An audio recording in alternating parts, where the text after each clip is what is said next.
quels ont été tes goûts musicaux qui t'ont inspiré ce style-là? Alors moi quand j'étais jeune, j'ai écouté beaucoup de gangsta rap. J'ai écouté beaucoup de West Coast. Je pense que beaucoup de rap US, de rap américain, et je suis venu après au rap new-yorkais qui m'ont préféré en fait finalement avec le Wu-Tang Clan ou des mecs comme Mobb Deep. Mais à l'époque j'ai écouté beaucoup de West Coast, les premiers albums de Snoop Dogg, Dr. Dre, Tupac, tout ça. J'ai vraiment adoré ça. Et j'écoutais beaucoup de hip-hop français aussi évidemment. Et au fur et à mesure, en me mettant à écrire, en aimant les mots, j'ai étendu ça à tous les paroliers, que ça soit, je sais pas moi, Léo Ferré, Serge Gainsbourg, c'est un monstre, tu vois, que ça soit même mes albums de Renaud me plaisaient aussi beaucoup. Et puis j'ai toujours eu à côté une culture musicale qui était proche des musiques noires afro-américaines, Tina Turner. Les Jackson 5, Funk, des choses comme ça. Et puis ensuite, j'ai beaucoup étiré tout ça vers le trip-hop, énormément, Massive Attack. J'ai écouté beaucoup de Prodigy, beaucoup de sons électro aussi, mais c'est très vaste. Hein. Maintenant, j'écoute quasiment plus de gangsta rap. Je sais pas ce qui passe. Je pense que c'est une période de ma vie, voilà, où on passe d'artistes à d'autres, de styles de courants musicaux à d'autres. Toi, j'ai découvert Noir Désir sur le tard. Enfin, en tout cas, je m'y suis intéressé sur le tard. Et puis, je suis très nostalgique, moi, des années 80, parce que c'est la période de mon enfance. Donc, c'est vrai que c'est une période de créativité débridée qui me plaît énormément, les années 80. Et c'est pas pour rien que c'est un petit peu à la mode de ce qu'on appelle le revival, de faire revivre un peu tout ça, de remettre au goût du jour tout ça. Tout le monde l'année dernière s'est extasié sur la BO du film Drive, par exemple, avec Kavinsky, qui cartonne pas mal avec son album où il y a quasiment que des instrus, il y a peut-être 2 featuring. Kavinsky, c'est celui qui avait fait le tube du film Drive. Le tube s'appelait Midnight Call. Et franchement, ce morceau-là, c'est vachement tourné vers l'esthétique des années 80. Il le dit d'ailleurs dans l'intro de son album. Et que ça soit au niveau même graphique et au niveau des typographies qui sont utilisées dans ce film-là, mais dans d'autres films et dans d'autres facettes de certains projets artistiques, je trouve que les années 80 se reviennent assez en force. Et moi, je suis assez fan de ce kitsch-là. Et aussi, notamment, c'est la raison pour laquelle je voulais m'entourer de quelqu'un qui faisait des machines. J'adore les synthés aussi. Et c'est un élément hyper important dans les années 80. Donc moi, voilà, c'est très éclectique. J'écoute de tout. C'est vrai que je vais pas trop vers des trucs extrêmes comme du métal, mais mes potes du groupe me font découvrir certains trucs. Et la world music aussi, ça me saoule un peu assez vite, je reconnais. Le reggae, j'en ai écouté un petit peu à une époque, mais ça allait plutôt à l'époque où je fumais des joints. J'avoue que voilà. Par contre, après, j'aime bien tout ce qui est tourné vers les mots. Évidemment, j'écoute beaucoup avec attention ça. On dit que la musique a une âme, une parole. La musique adoucit les mœurs. Oui. Bah, moi, c'est clair que je suis un grand rêveur, un grand idéaliste, et j'ai souvent été déçu par la réalité, parce que la réalité nous rattrape et à un moment donné nous met face à nos limites aussi en tant qu'être humain, en tant qu'on est tous mortels, donc de toute façon on est limité à la base. Et c'est vrai que la musique c'est une ère de rêve, de rêverie qui est C'est une façon de s'évader. Ah bah ouais, moi ça a toujours été mon médicament, c'est sûr. Que ça soit que j'écoute Criss Cross, peut-être que tu connais pas toi Criss Cross, c'était un groupe de rap il y a 20 ans, que j'écoute du Criss Cross, que j'écoute Shadé, que j'écoute Tina Turner, que j'écoute La Rumeur ou que j'écoute Michael Jackson, c'est clair que ça m'a fait m'évader, ça m'a beaucoup soigné la musique. Donc moi à la base de toute façon je suis devenu artiste et interprète pour faire de la musique, puis j'ai découvert le slam, ça m'a permis de m'aguerrir sur scène, il se trouve que ça a très bien marché pour moi rapidement, j'ai peaufiné tout ça en rentrant dans une école de théâtre mais sur le tard, j'avais déjà une vingtaine d'années passées. Et ensuite, dès que j'ai rencontré des musiciens, j'ai pu commencer à monter des formations musicales. Je continue le théâtre, beaucoup moins. J'aime ça, j'aime jouer. J'aime aussi beaucoup jouer face caméra. J'en suis un peu revenu de jouer pour la télé ou des choses comme ça parce que je décide de rien et on m'impose tout et ça me plaît pas. Mais c'est vrai que la musique c'était mon but premier. Après j'ai bifurqué vers d'autres savoir-faire et tant mieux. Ça vient alimenter et compléter mon savoir-faire d'interprète derrière un micro, mais Mais c'est mon kiff, ouais, la musique, j'adore ça. D'accord, ça se voit, ça s'entend, ça se sent que c'est passion. Ouais, et puis je suis avec des mecs qui sont vraiment, enfin, mes deux icos là, ils sont fondus de musique. C'est des mecs qui peuvent passer des heures et des heures. Et là, on s'entend bien. Il y a un côté un peu autiste dans la création artistique. Au bout d'un moment, tu rentres dans ton truc. Moi, quand je suis dans mon texte, quand j'écris, quand je crée les choses, je pense que ce que je préfère, c'est créer les choses. Les restituer au monde, c'est bien, mais parfois c'est difficile pour plein de raisons, pour des raisons techniques, pour des raisons d'ambiance, d'énergie. Tu vois, aujourd'hui, on a joué ce matin. Moi, j'étais en apnée parce que j'ai pris un gros coup de froid et tout. Bah, je peux pas dire que je me sois fait vraiment plaisir, même si j'avais des gens super plaisants en face de moi. Par contre, quand je crée les choses, le moment où je crée, il y a une espèce d'ébullition intérieure. Et puis il y a deux facettes. Quand tu écris et quand tu interprètes, c'est pas pareil. Quand tu interprètes, tu restitues au monde.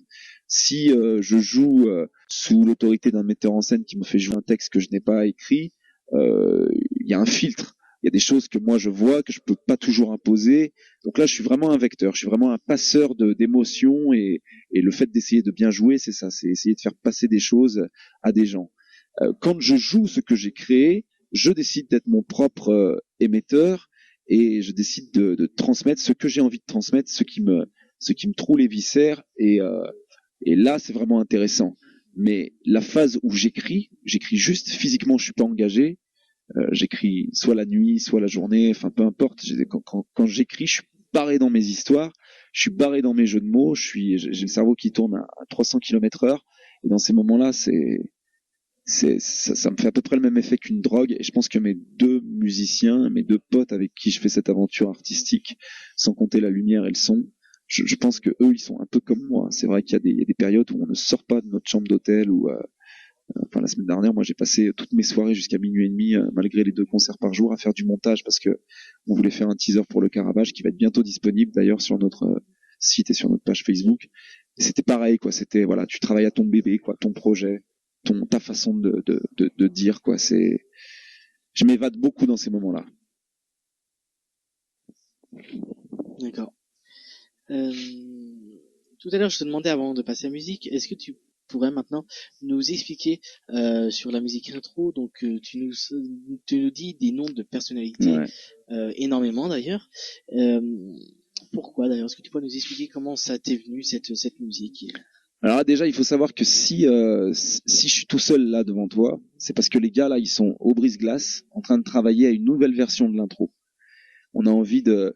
En fait, ce qui se passe, c'est que cette version-là que tu as, la maquette qu'on a enregistrée l'année dernière, on l'a enregistrée quelques mois seulement après avoir rencontré Ben, notre bassiste, puisqu'on avait un musicien qui n'était plus là. Donc avec Pascal qui est aux machines, on cherchait quelqu'un. On a fait passer des auditions. On avait déjà rencontré Ben. On savait que c'était un monstre. Et du coup, évidemment, ça l'a fait, et ça le fait même de plus en plus. Et dans le propos artistique, on essaye de se rencontrer les uns les autres parce qu'au tout début, lui, comme on avait des échéances, des concerts, des trucs comme ça, lui, le but pour lui, c'était de rattraper la machine, si tu veux, quoi. On avait déjà des morceaux, tout un répertoire, et lui, il fallait qu'il trouve sa place et qu'il remplace la personne qui n'était plus là. Donc, cette version de l'intro là, il a remplacé la personne qui n'était plus là. Alors, il est arrivé avec tout ce qu'il sait faire et donc il est arrivé, il a pris sa place lui-même parce que de toute façon c'est intrinsèque. Ben c'est un musicien hors pair, donc quand il arrive il prend la place qu'il a à prendre et c'est aussi pour ça qu'on allait le chercher. Néanmoins c'était pas tout à fait sa version de l'intro et aujourd'hui on a créé des nouveaux morceaux depuis où effectivement on essaye de marier beaucoup plus la musique électronique à la musique organique que lui joue avec son instrument et la musique électronique que Pascal développe avec ses machines. Et ensuite, ce dernier instrument qui vient s'ajouter à tout ça, qui est ma voix et qui est mon corps aussi et ma présence sur scène. Donc, on essaye vraiment de travailler de concert tous les trois. Et on aimerait muscler un petit peu plus l'intro, qui jusque-là était celle que vous avez entendue et qui, on a beaucoup de retours sur ce morceau qui est assez apprécié et j'en suis content. Alors après l'énumération, justement, dans cette nouvelle version de l'intro, moi j'aimerais bien expliquer un peu le principe. L'énumération, c'est juste pour dire ça, c'est juste pour dire, je parle d'artistes qui m'ont beaucoup influencé, parce que je crois qu'il y a un proverbe qui dit, un dicton, un adage qui dit, rien ne se perd, tout se transforme. Je crois que c'est jamais aussi vrai qu'aujourd'hui. Moi, ça me casse les couilles quand on me demande absolument de me ranger dans une catégorie de musique, tu vois, que ça soit du rock, de l'électro, du hip-hop ou de la chanson. Je pense qu'on est tous des choses qui sont très mélangées aujourd'hui parce nous sommes tous en Caravage, nous sommes le fruit d'une époque qui est entremêlée et où tout le monde a accès à tout, notamment via cet outil qui a transformé les vies depuis 10 ans, alors que personne prend le temps de le reconnaître et de s'en rendre compte. C'est quand même Internet, on a accès à tout, absolument à tout. Et du coup, je pense qu'on est vraiment issus tous de métissage, notamment dans la créativité. Et pour expliquer cette filiation avec Michelangelo Merisi, le Caravage, j'ai voulu d'abord dire que beaucoup d'autres artistes m'avaient influencé. D'autant plus, comme je te dis, comme je fais du théâtre et tout ça, c'est vrai que j'ai découvert des auteurs que je suis pas allé chercher moi-même, qu'on m'a imposé. En fait, on m'a dit tu vas jouer dans telle pièce, tel rôle, machin. J'ai découvert l'auteur et parfois ça a été des vraies révélations, comme il y a pas très longtemps, puisque là je suis sur un autre spectacle où je parle du conte de Lautréamont. Et Lautréamont, c'est un auteur qui défonce et qui est super proche de Michelangelo Merisi dans une certaine approche esthétique des choses. Et voilà, c'était rendre hommage à tous ces noms en disant, bah voilà, nous sommes les fidèles serviteurs de certains dont pour nous, notre patron artistique, patron entre guillemets, artistique, notre maître à penser, en tout cas dans ce projet, c'est Michelangelo Merisi, mais nous sommes singuliers, nous vivons au XXIe siècle, et donc avec qui on est, sans jamais se renier, nous allons essayer de mixer nos envies, notre univers, avec le patronage symbolique de cet homme qui est mort il y a 450 ans, quoi. Voilà, c'était vraiment de dire, tu vois, et donc au milieu, bah, c'est pour ça que tu rencontres des gens comme Michel-Ange dont je parlais tout à l'heure, Hannibal Carracci, il y a beaucoup de peintres, parce que moi j'aime beaucoup la peinture, mais aussi des chorégraphes au talent immense comme Pina Bausch, ou des gens comme Björk, ou des mecs comme les chanteurs de la rumeur, le Wu-Tang Clan, et puis des potes qui sont proches de moi aussi comme les Janine Pélican ou Liard Asphalt, enfin voilà, quoi, c'est un mix. Et j'ai sûrement oublié plein de gens dedans, quoi. Mais c'était pour rendre hommage à tous ces gens. Moi, je fais que on n'invente rien les uns les autres. On reprend, on invente dans notre façon de reprendre. C'est mon avis. Rien ne se crée ex nihilo, comme ça. Les choses ne viennent pas de rien, tu vois. Je vais pas créer. Une interprétation différente de ce qu'on découvre. Enfin, c'est notre interprétation personnelle en fait. C'est-à-dire une autre interprétation personnelle. Bah, l'œuvre existe, elle a été interprétée par le créateur. Et, après, on reprend pas que l'œuvre de Le Caravage, on reprend certains préceptes, mais après on essaye d'évoluer de notre propre fait, quoi. Tu vois, de voler de nos propres ailes. Touche personnelle aussi après, quoi. Voilà. Alors, par exemple, sur le site, donc ouais, effectivement, tu me disais que t'aimes pas être rangé dans un casier musical. D'ailleurs, ça se voit parce que tu te mets à mi-chemin entre donc le spoken word, donc le slam entre parenthèses, et hip-hop. Donc électro-hip, c'est un mélange d'électronique et de hip-hop en fait. Voilà, alors l'électro, parce que c'est vrai qu'avec les machines, on est très proche de ce courant musical là, et en fait, très exactement, j'ai utilisé l'appellation electripop. Mais d'ailleurs, tu le vois bien qu'il y a plein de groupes qui galèrent un peu à se ranger dans un truc au jour d'aujourd'hui. Tout le monde invente des noms. Alors nous, on disait que le Caravage c'était du spoken trip hop pour parler du spoken word, du trip hop et du rock, spoken trip rock on disait. Là maintenant, on dit electripop pour parler de l'électro, du trip hop et du hip hop. Spoken, je le mets en avant parce que le spoken word, c'est-à-dire le mot parlé littéralement, c'est-à-dire le slam, c'est très galvaudé. Moi, je fais partie des premiers slammers en France et je pense que quand même, ça se ressent à travers notre concert, notre set à nous, le fait que je manie les mots un peu comme ça, quoi, de cette façon un petit peu rythmée que propose le spoken word. Après, le trip-hop, ouais, c'est vrai qu'on est vachement influencé par un groupe, enfin notamment Pascal, il m'a fait découvrir un groupe qui nous influence beaucoup, qui s'appelle Boards of Canada. C'est un groupe d'Écossais qui font de l'électro, ça défonce vraiment. Et hip-hop parce que il reste un truc un peu comme ça, tu vois, où bon, on essaie toujours de créer un beat et moi à certains moments je rappe, à d'autres moments je chante pas vraiment parce que j'ai ni la voix pour ni c'est mon envie d'ailleurs, mais je dis des mots, je récite sur de la musique qui s'apparente à du trip-hop. Massive Attack aussi nous influence beaucoup. Des groupes comme Gorillaz aussi qui mélangent plein de trucs. Voilà. J'ai connu Gorillaz par mon grand frère. J'en ai connu qu'une seule, c'est celle de Clint Eastwood. Ouais. C'est pour ça d'ailleurs que j'ai une question, si toi tu saurais y répondre, parce que j'ai essayé de demander auprès de mes amis, ils savent pas du tout, et ils savaient pas me répondre. Gorillaz, en fait, est-ce que c'est vraiment un groupe constitué, parce que je suis tombé sur un de leurs lives enregistrés sur YouTube, Et tout le long de ce live, il y a que des artistes qui rentrent sur scène et on les voit pas vraiment. C'est les chanteurs, je sais pas, c'est des artistes qui rentrent. Bah, je pense que c'est pas pour rien qu'ils se sont entre guillemets cachés derrière tu sais ce fameux gorille justement qui marche d'ailleurs à la mascotte du groupe très en vogue qui s'appelle Chaka Ponk. Je pense que c'est pas pour rien qu'on les voit pas. C'est des mecs qui, mais c'est touchant d'ailleurs parce que quand on a la place que moi j'ai, on est vachement dans la lumière. Il faut l'assumer jusqu'au bout. Et par exemple des mecs comme les Daft Punk ou même comme les deux gars qui m'accompagnent moi, c'est des gars de l'ombre qui ont envie de rester dans l'ombre. Et moi parfois, comme je te disais tout à l'heure, je préfère créer les choses quand je suis tout seul que de les restituer. J'ai une petite préférence pour ça, même si physiquement j'ai besoin quand même de la scène et de ta tête du plateau. Et j'aime bien que les gens adhèrent parce que j'ai l'impression, de manière assez primaire et assez simpliste, qu'on m'aime, tu vois, qu'on nous aime. Mais Gorillaz, moi je pense que s'ils ont fait venir beaucoup de gens, c'est parce que leurs albums sont pleins de featuring en fait, puisque eux c'est surtout des instrumentistes et leurs albums à eux sont faits que de featuring. Les morceaux les plus connus de Gorillaz c'est des featuring avec De La Soul. Sur leur dernier album c'était Snoop Dogg qui payait l'intro. Il y avait ce grand acteur qui est mort il y a pas très longtemps, Dennis Hopper, qui tapait l'outro. Voilà quoi, ils ont plein de featuring avec plein de gens différents, que ça soit Mos Def ou je sais plus, mais ils en font plein, quoi, tu vois. Donc, eux, c'est plutôt des instrumentistes. Ils invitent les gens à venir. Mais regarde, c'est très à la mode, hein, le mec là dont tout le monde parle, là, Robin Thicke, celui qui a fait le tube là, qui fait hey hey hey hey hey, tu vois, le truc là qui cartonne de partout.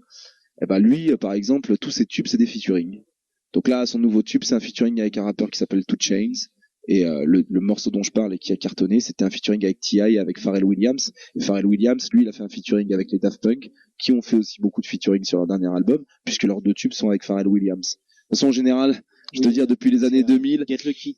Ouais, depuis les années 2000, en fait, quand un artiste est dans la merde, il appelle Pharrell Williams en général. Et ça marche à chaque fois, que ce soit avec Nerd ou que ce soit juste lui-même tout seul. C'est un monstre, Pharrell Williams. Donc voilà, quoi. Je pense que Gorillaz, c'est ça. Si t'as vu plusieurs artistes avec eux, c'est parce que eux, c'est pas vraiment des paroliers, des MC, des chanteurs, c'est des instrumentistes à la base. Voilà. D'accord, ouais. Donc si leur permet aussi de toucher un peu tous les styles du coup de musique. Exactement. Aux chanteurs, aux rappeurs, aux slammers et autres artistes musicals. Je te propose qu'on écoute une autre des compositions que tu m'avais envoyées. Celle-là s'appelle Duende, c'est ça? Duende. Ouais. Donc en fait c'est tout avec un accent italien en fait, c'est ça? Non, ça c'est un mot espagnol. El duende, ça vient de l'expression el dueño de la casa. Dueño de la casa, c'est l'esprit de la maison. Mais si tu veux, on en reparle après. Il n'y a pas de problème, on s'écoute ça. Allez, bonne écoute sur RDFM. Écoute, c'est une nouveauté et c'est sur RDFM.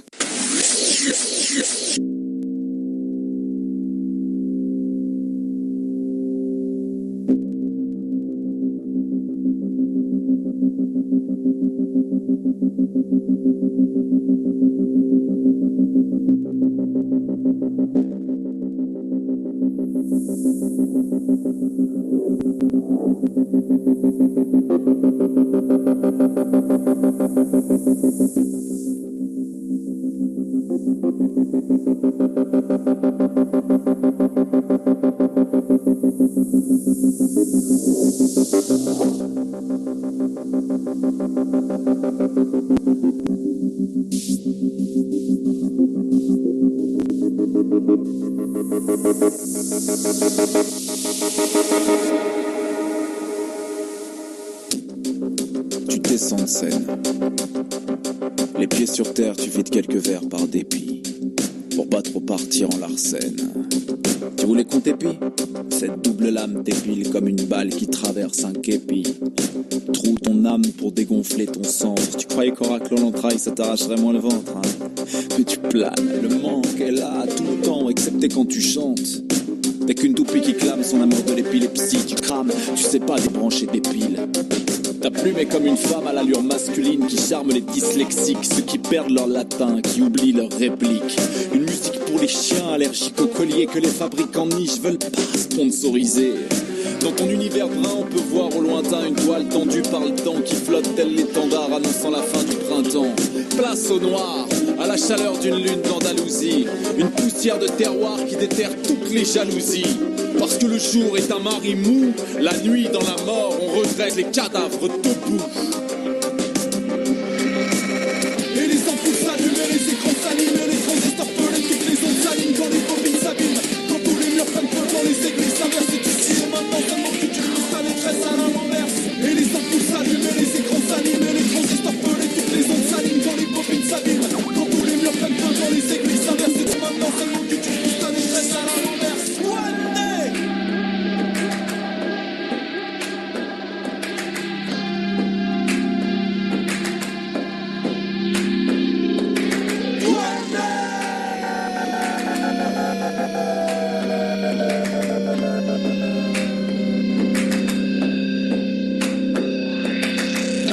Tatouée en gouttelettes qui ruissellent dans la faille et ton ange t'accompagne. Elle est ta muse, elle Duendeva avec Diego et dont le fruit motive ta poésie, justifie ta furie.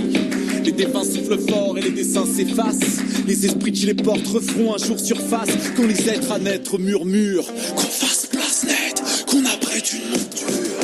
En cavalier décapité, nos enfants iront eux aussi sous les néons blafards à la rencontre des cimetières la nuit, examiner de leurs dents blanches la pupille des zombies. Maintenant quand leurs sourires jaunis brilleront de mille adieux et qu'une bougie endolorie illuminera leurs yeux, tu ne seras jamais loin Duende, moi bien plus que vieux, je ne serai plus qu'un parfum, un soupir dans les yeux. Et les ampoules s'allument, et les écrans s'allument, et les transistors pelent, et toutes les ondes s'alignent quand les bobines s'abîment. Quand tous les murs prennent feu, quand les églises s'inversent, c'est ici et maintenant seulement que tu pousses ta détresse à la renverse. Et les ampoules s'allument, et les écrans s'allument, et les transistors pelent, et toutes les ondes s'alignent quand les bobines s'abîment. Quand tous les murs prennent feu, quand les églises s'inversent, c'est ici et maintenant seulement que tu pousses ta détresse à la renverse.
Sur terre, tu vides quelques verres, par dépit, pour pas trop partir en larcène. Cette existence t'appelle, et tu la suis.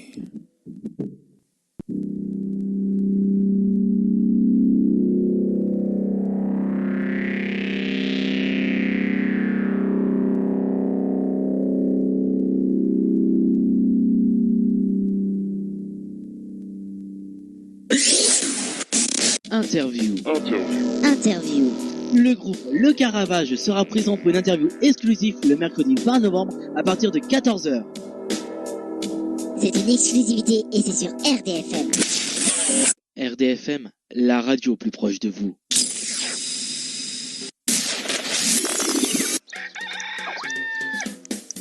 RDFM, la radio plus proche de vous.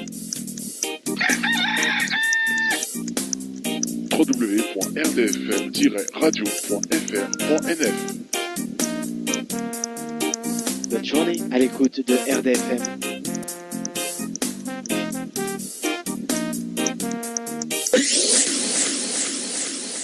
Voilà, toujours en direct sur RDFM, donc vous pouvez l'entendre, ou vous venez de l'entendre plutôt. C'est le top horaire, donc il est à 15h05 à l'écoute.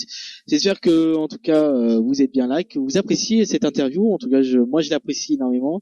C'est Moi encore aussi. merci d'avoir accepté de venir. Hein. Ouais, je t'en prie. Donc, eh bien, je te laisse nous parler un peu de cette musique qu'on vient d'écouter, qui est aussi assez spéciale. Hein. Alors, qu'est-ce que tu entends par spécial?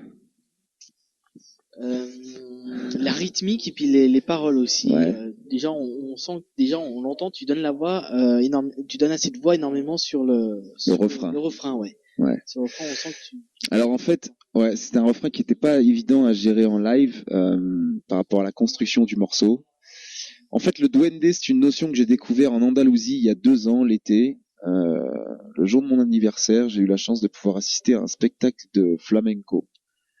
Mais vraiment au cœur de l'Andalousie, vraiment la patrie du flamenco. Et je crois que c'était un attrape-touriste. Et c'était dehors en pleine nuit dans une ville qui s'appelle Cordoue. Il faisait au moins 50 degrés la journée. Moi, je vivais dans un gîte qui était au milieu de nulle part, dans les montagnes, avec le premier bled à 20 km. Et j'ai pris une claque dans cette région-là qui est très puissante et qui laisse la part belle à la mortalité, à tout ce qui est éphémère. Le seul petit village qui était à côté avait été détruit en partie par un tremblement de terre, il s'appelait Fuentes. Et les vieux tapaient le carton sous les étoiles jusqu'à 2h du mat, ils vivaient à l'heure espagnole, c'est très particulier. Et en fait, quand j'ai vu notamment une des danseuses de ce spectacle flamenco, elle était animée par un truc, c'était fou.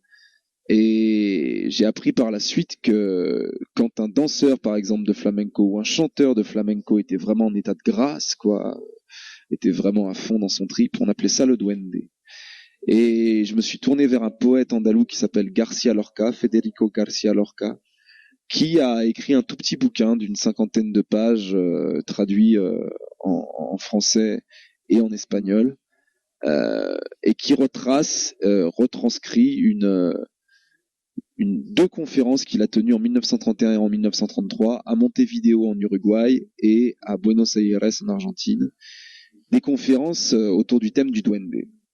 Donc pour l'Académie espagnole, le mot duende vient de l'expression dueño de la casa, et par exemple les Espagnols de toutes les régions, enfin en tout cas j'en ai parlé avec un Catalan qui vient de Barcelone, me disait que dans la langue courante, en fait, par exemple, si la nuit tu vois quelqu'un qui est somnambule, qui se balade dans la maison, en fait, on dit qu'il a le duende, qu'il est habité par le duende.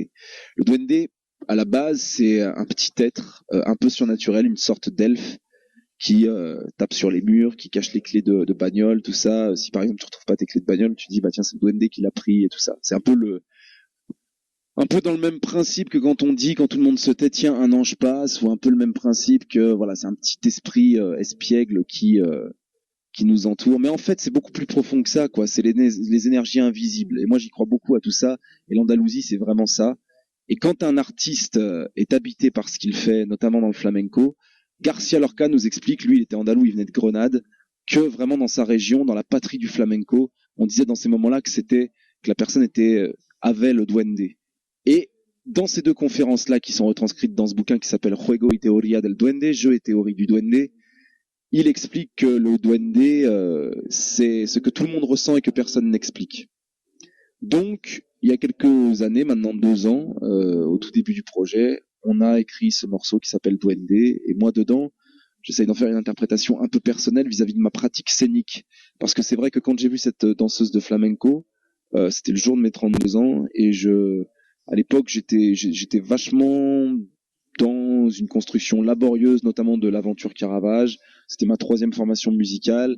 J'avais fait pas mal de trucs. Hein. Moi, j'ai visité plein de pays grâce à mon métier. J'ai joué devant pas mal de gens et tout, que ce soit au théâtre ou en musique. Mais j'ai jamais vraiment réussi à être satisfait de mes conditions de travail, parce que être artiste, c'est très compliqué aujourd'hui, comme je le disais tout à l'heure. Il y a pas beaucoup à manger pour tout le monde, et pour tous les gens qui se bousculent au portillon en tout cas. Et quand je l'ai vue, elle, je me suis rappelé que l'essentiel c'était le cœur des choses, et c'était pas forcément la forme, et c'était pas forcément le retentissement, et c'était pas forcément le clinquant de ce métier. C'était vraiment le cœur des choses. Elle était animée, elle se baladait, elle était loin de tous. Pourtant, elle était devant nous tous. Et c'est ça le Duende, c'est ça dont j'essaie de parler dans ce morceau en fait. Voilà. Ça fait une histoire, ça fait une belle histoire, assez impressionnant. D'ailleurs, ça m'en laisse sans voix. Tu vois, en fait, l'année dernière, j'ai écrit. D'ailleurs, alors, la personne avec qui j'ai écrit ça voulait que ça soit une web série, donc on a mis 6 morceaux du film. Pour moi, c'est un long métrage. Il n'est pas tout à fait terminé. Mais si vous tapez Duende le film sur Google, vous tomberez sur un site où il y a des épisodes des épisodes. Moi, je vous dis, pour moi, c'est un long métrage. On l'a pas mis en entier parce que ça m'intéressait pas. Il y a beaucoup d'approximations et d'erreurs parce qu'on a créé ça à 2, alors qu'on aurait dû être 45, 50 et qu'on aurait dû avoir un budget. On a écrit un film qui s'appelle Duende et on l'a morcelé en extrait de 6-7 minutes. Et on les a diffusés chaque semaine l'année dernière jusqu'à la projection complète du film qu'on a fait sur Lyon. Le film dans sa globalité a été compris et bien apprécié par les gens. Les épisodes ont été moins compris et c'est pour ça que j'étais pas pour cette stratégie-là, mais bon, j'étais pas le seul à décider. Donc ce projet-là s'appelle Duende, duende-lefilm.com. On a essayé de d'étirer un peu cette définition-là, de la faire nôtre. Mais bon, c'est à travers la vie d'un personnage que je joue qui est un personnage de la vie de tous les jours. C'est pas à travers la vie d'un personnage scénique comme dans le morceau où vraiment je parle de ma pratique scénique. Où à un moment donné, c'est marrant parce qu'il y a plein d'artistes dont la vie est un bordel permanent. C'est des gens qui sont complètement sans dessus dessous et qui ont plus du tout de repères dans la vie et qui sur scène sont géniaux et sont complètement ancrés et complètement à eux, quoi. Ils s'appartiennent vraiment sur scène et pas dans la vie. Et ça me fascine. Même si je suis bien content d'y échapper, parce que le mythe du poète maudit, moi, ça m'intéresse pas. Je veux dire, si c'est pour avoir une vie de merde et en même temps connaître la gloire, ça m'intéresse pas. Mais voilà, c'est peut-être le Duende qui fait que certaines personnes complètement dans la lune et complètement à la rue dans la vie, tout à coup sur scène se révèlent être centrales et irradiées auprès du public le plus large, quoi. Voilà. D'accord. Donc tout à l'heure tu nous as parlé aussi par rapport à tes collègues, donc le chemin que vous avez fait, etc., que tu as créé le groupe, que vous avez recruté le bassiste.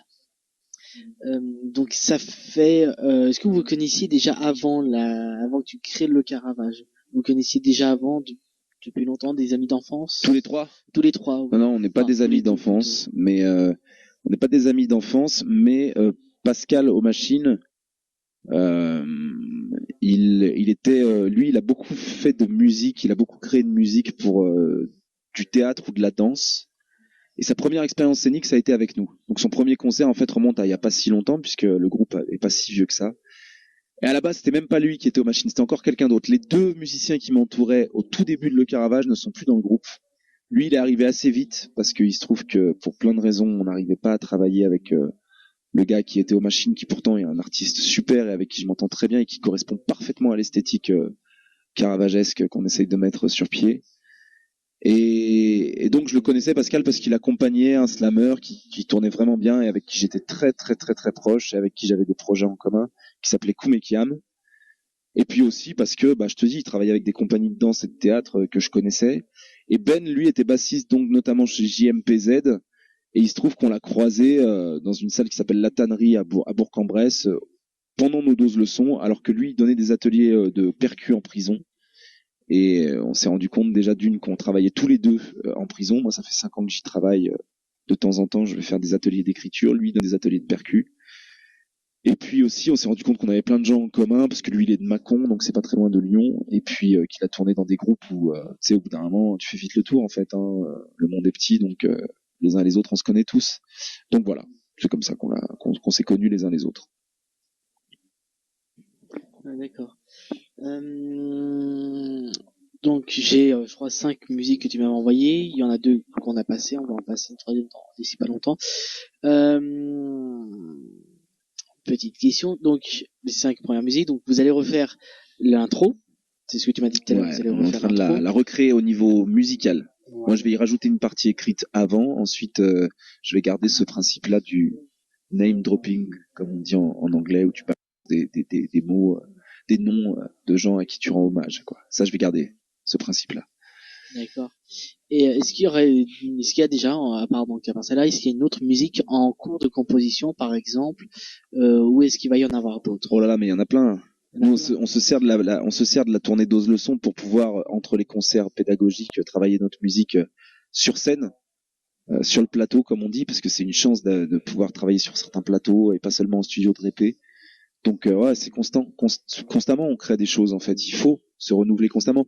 Et en fait, après cette tournée d'Ose Leçon, là, ce samedi dernier, entre deux tournées d'Ose Leçon, puisque la semaine dernière on était à Chambéry, on a joué devant 6000 personnes à Lyon pour un événement de grande ampleur au Palais des Sports de Gerland. Et donc du coup, on a annoncé notre prochaine date sur Lyon qui sera début janvier, où là on joue que notre set. Une fois la tournée d'Ose Leçon terminée, nous on range nos costumes de Sonny Stax et tous les personnages que j'ai créés pour l'occasion.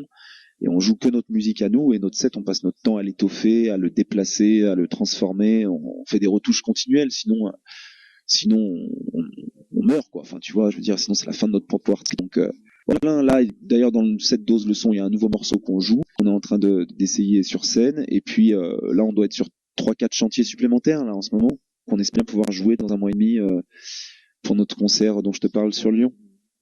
Et des idées, j'en ai plein, et les garçons aussi. Après, ce qui manque, c'est le temps ou les bonnes conditions de travail, mais on se démerde toujours pour trouver. Donc, est-ce que tu vas sortir l'album est-ce que tu vas sortir un album à ce moment-là en regroupant les musiques, déjà les 5 premières qui existent, plus celles que vous êtes en train de composer? Alors, moi, dans la stratégie que j'essaye de développer par rapport au développement justement du groupe, c'est plus moi, mon idée, c'est plus de refaire une maquette cette année avec un propos musical qui sera un peu plus, je pense, concis et qui ressemblera plus à une conjonction des trois énergies qu'on a avec les deux garçons, plutôt que, tu vois, jouer les morceaux tels qu'on les joue depuis 2 ans avec Ben qui vient y ajouter sa touche personnelle, même si ça transforme beaucoup de choses. Donc là, on essaie vraiment de créer des choses à 3 en même temps. Donc d'être en fait finalement un propos artistique ça fermille tout le temps en fait, donc là c'est vraiment le but, c'est vraiment de densifier les choses, de laisser le moins de place au vide possible. Donc on va refaire probablement une maquette avec 5 titres. Et par contre, en même temps, j'essaie de développer aussi pas mal d'images parce que je me rends compte que de nos jours, la musique bizarrement se regarde aussi. C'est-à-dire qu'il y a beaucoup de gens, notamment à travers le Dose Leçon, qui essayent de nous demander si on n'a pas des vidéos ou des choses comme ça. Donc là, je te dis, on a monté un teaser qui est quasiment terminé, qu'on va mettre en ligne bientôt. Ça, c'est plus pour essayer de faire de la promo pour nos concerts à venir. Et je pense que en plus de cette maquette dont je te parle, et en plus de tous ces morceaux qu'on essaye constamment de mettre sur pied, en général, ce qui nous met un coup de pied au cul pour les morceaux à mettre en place, c'est les concerts. Donc quand on sait qu'on a une date de concert, on se donne un repère par rapport à cette date et on se dit, bah, à telle date, il faut absolument qu'on ait bouclé la création de ce dernier morceau. Et l'idée, c'est plus de travailler à un clip, en fait, avant de travailler à un album. Je pense que on va continuer à travailler, on va refaire le site, on va continuer à travailler les visuels parce que c'est très important vis-à-vis de cette filiation avec le Caravage, les lumières et le visuel, c'est très important. Et on va travailler à un clip. Et après, une fois qu'on aura tout ça, si on continue à avoir la chance d'être aussi visible qu'en ce moment et de continuer à progresser, peut-être que quelqu'un pourra nous aider à financer un album. Mais au jour d'aujourd'hui, financer un album, c'est pas notre première préoccupation. On va plutôt passer par une deuxième maquette et par d'autres outils. D'accord. Donc, il reste pour ceux qui veulent venir vous voir donc à Brise-Glace, donc il reste encore demain et vendredi matin. C'est accès tout public. En fait, ce sera blindé. Hein, c'est blindé de lycéens et de collégiens. C'est un spectacle où effectivement on voit pas tout notre set. On joue 3 morceaux de notre set. C'est avant tout de la préventif. En fait. Voilà, c'est un spectacle de prévention des risques auditifs, mais tourné encore une fois vers quelque chose d'assez ludique et d'assez sympa, je pense. En tout cas, ça marche bien. Et au milieu, on joue 3 morceaux à nous. Et voilà, ça donne quand même un petit aspect de ce qu'on fait. Il y a une très bonne ambiance au Brise-Glace. C'est accès tout public, donc s'il y a des gens qui veulent venir, même s'ils ne font pas partie des classes concernées, ils peuvent, c'est gratuit. Le matin, c'est à 10h jusqu'à 11h30 à peu près, peut-être un peu moins, 11h20. Et l'après-midi, c'est à 14h30 14h30 jusqu'à 16h. Donc on a demain matin et demain après-midi et vendredi matin. Donc le matin c'est à 10h et l'après-midi c'est à 14h30 au Brise-Glace. C'est gratos. Donc le Brise-Glace qui se trouve à Annecy, vers les Marquisats. Ouais, c'est ça. Rue des Marquisats, 54 rue des Marquisats. Ouais, alors, par rapport à ça, tu nous disais tout à l'heure, tu voyais vraiment pas des enfants, exemple, de classe de 6e. Pour toi, quelle serait la limite d'âge minimum et le maximum environ? Bah, je te dis, on l'a déjà joué devant des gamins un peu plus jeunes, Dose le son ou le spectacle. Enfin, voilà. En fait, nous, si tu veux, Dose le son, c'est tout public, grosso modo. Même si les personnages que j'utilise, ils emploient des mots d'argot et tout ça. Donc ça, c'est pas très. Voilà, c'est comme les jeux de société, c'est de 7 à 77 ans, quoi. Tu vois, ça, on y est, quoi. Après, nous, notre musique, notre propos musical. Là, je pense pas qu'il y ait grand chose qui puisse choquer par rapport aux 3 morceaux qu'on a choisi de jouer cette semaine dans Dose le son. Mais c'est vrai qu'il nous est déjà arrivé de réadapter parce qu'on s'est retrouvé face à des gamins, vraiment des gamins de 8-9 ans. Donc là, t'évites de les traumatiser avec des mots d'argot ou avec des morceaux qui sont dans une énergie un peu trop musclée. Après, théoriquement, nous, sur le cahier des charges, notre contrat, c'est de faire ce spectacle sur les risques auditifs, de prévention contre les risques auditifs, face à des collégiens et des lycéens. Donc, plus bas, l'âge plus bas, c'est pas recommandé, non, ça c'est sûr. Et puis, s'ils sont traumatisés, c'est pas de notre faute. Je veux dire, à un moment donné aussi, chacun est responsable. Nous, on est responsable du show qui est mis en place, mais les gens qui viennent sont responsables aussi d'amener des gosses ou pas à nous voir jouer, quoi. Tu vois, donc. Je pense que la limite d'âge c'est 12 piges, quoi, tu vois, 11-12 ans, et puis ça va jusqu'à tout public d'ailleurs, tout public, vraiment. Ça se passe aussi bien avec des mecs qui ont 19-20 ans qu'avec des mecs qui en ont 12 ou 13, quoi. D'accord. Je te propose qu'on s'écoute un nouveau morceau. Donc c'est Mérizi, c'est ça. Puis tu nous en parleras un peu après. Donc c'est toujours en direct sur RDFM, il est 15h21 déjà, le temps passe vite, il reste un peu moins de 10 minutes, sachant que la musique fait 7 minutes, donc c'est sur la musique d'après qu'on se quittera. Voilà, donc pour l'instant c'est Mérizi, donc c'est du groupe Le Caravage, donc où j'ai la... Florian, Mérizi. Parfait. Du groupe donc du groupe Le Caravage qui est actuellement présent au Brise-Glace et donc j'ai la chance d'avoir Xavier le slammer chanteur avec moi dans les studios. Écoute, c'est une nouveauté et c'est sur RDFM.